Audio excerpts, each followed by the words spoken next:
All right, so today I'd like to start reading to you Maniac Magee by Jerry Spinelli. So we did our introduction and you did your pre-reading questions asking you a little bit about what you think the story is going to be about for those of you that haven't read it already. And so today we're going to start with chapters 1 and 2. And there's also a little before the story section here that's written by Jerry Spinelli as well. So let me read you this part. Before the story. They say Maniac Magee was born in a dump. They say his stomach was a cereal box and his heart was a sofa spring. They say he kept an 8-inch cockroach on a leash, that rats stood guard over him while he slept. And they say that if you knew he was coming and you sprinkled salt on the ground and he ran over it, within 2 or 3 blocks, he would be as slow as everybody else, they say.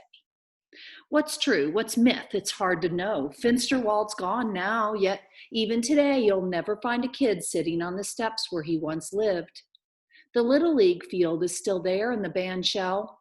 Cobble's Corner still stands at the corner of Hector and Birch, and if you ask the man behind the counter, he'll take the clump of string out of a drawer and let you see it.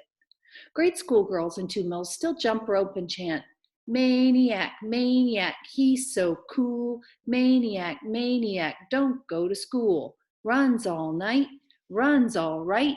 Maniac, maniac, kissed a bull. Sometimes the girl holding one end of the rope is from the west side of Hector, and the girl on the other end is from the east side. And if you're looking for Maniac Magee's legacy or monument, that's as good as any, even if it wasn't really a bull. That's okay, because the history of a kid is 1 part fact, 2 parts legend, and 3 parts snowball.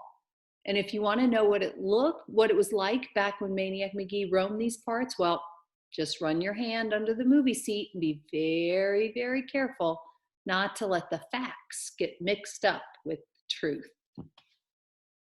He's got a great sense of humor, Jerry Spinelli. Chapter 1.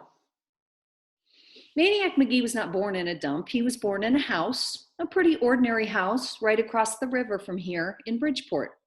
He had regular parents, a mother and a father, but not for long. One day his parents left him with a sitter and took the P&W high-speed trolley into the city. On the way back home, they were on board when the P&W had its famous crash, when the motorman was drunk and took the high trestle over the Schuylkill River at 60 miles an hour, and the whole caboodle took a swan dive into the water. And just like that, Maniac was an orphan. He was 3 years old. Of course, to be accurate, he wasn't really Maniac then. He was Jeffrey Lionel Magee. Little Jeffrey was shipped off to his nearest relatives, Aunt Dot and Uncle Dan, and they lived in Hollidaysburg in the western part of Pennsylvania. Aunt Dot and Uncle Dan hated each other, but because they were strict Catholics, they wouldn't get a divorce. Around the time Jeffrey arrived, they stopped talking to each other. Then they stopped sharing. Pretty soon there was 2 of everything in the house, 2 bathrooms, 2 TVs, 2 refrigerators, 2 toasters.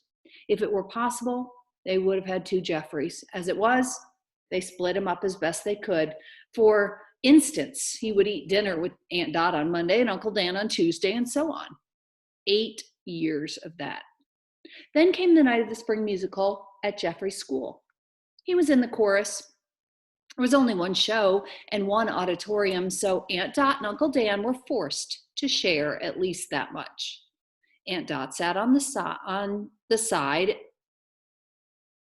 side, so I think it should say. Uncle Dan sat on the other.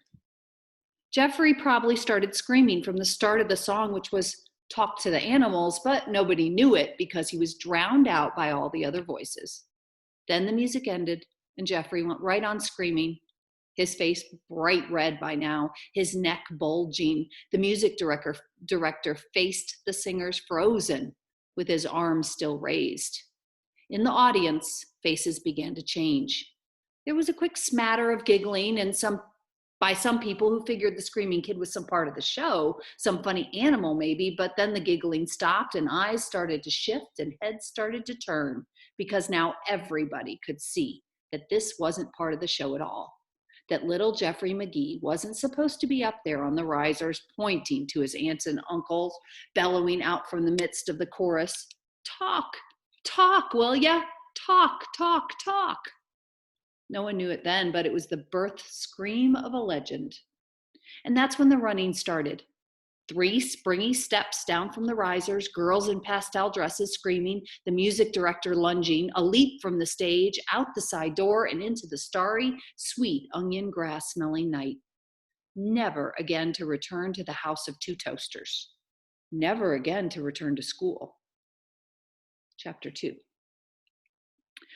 You'll see there's some things highlighted as we go along in this book. Those are going to become important as you get your assignment. So after we finish chapter 5, there's going to be an assignment that you're going to do with those 5 about the information in those 5 chapters, some of the vocabulary and some comprehension. So there's highlighting as we go along to help you go back and find it if you want to forward through the video, or you can do something in your own copy of the book, especially if you have a Kindle version. It's very easy to highlight. Chapter 2. Everybody knows that Maniac Magee, then Jeffrey, started out in Hollidaysburg and wound up in 2 Mills. The question is, what took him so long? And what did he do along the way? Sure, 200 miles is a long way, especially on foot.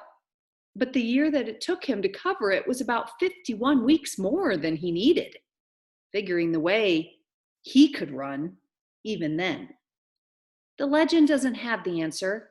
That's why this period is known as the lost year. And another question, why did he stay here? Why 2 Mills? Of course, there's the obvious answer that sitting right across the Schuylkill is Bridgeport, where he was born.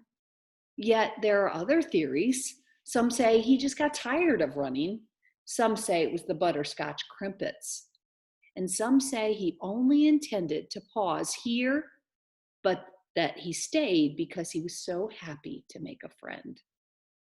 If you listen to everybody who claims to have seen Jeffrey Maniac Magee that first day, there must have been 10,000 people and a parade of fire trucks waiting for him at the town limits. Don't believe it. A couple of people truly remember, and here's what they saw. A scraggly little kid jogging toward them, the soles of both sneakers hanging by their hinges and flopping open like dog tongues each time they came up from the pavement. That's highlighted because it's a simile. We're going to be looking through this book for similes, metaphors, hyperboles, idioms, or personification. All those literary devices we've been working on, we're going to try and find them as we go along. That's a simile because it's like, it says it's like dog tongues, right? The soles of both sneakers are hanging out like dog tongues. But it was something they heard that made him stick in their minds all these years. As he passed them, he said, "Hi." Just that. Hi. He was gone. They stopped. They blinked. They turned. They stared after him. They wondered, do I know that kid? Because people just didn't say that to strangers out of the blue.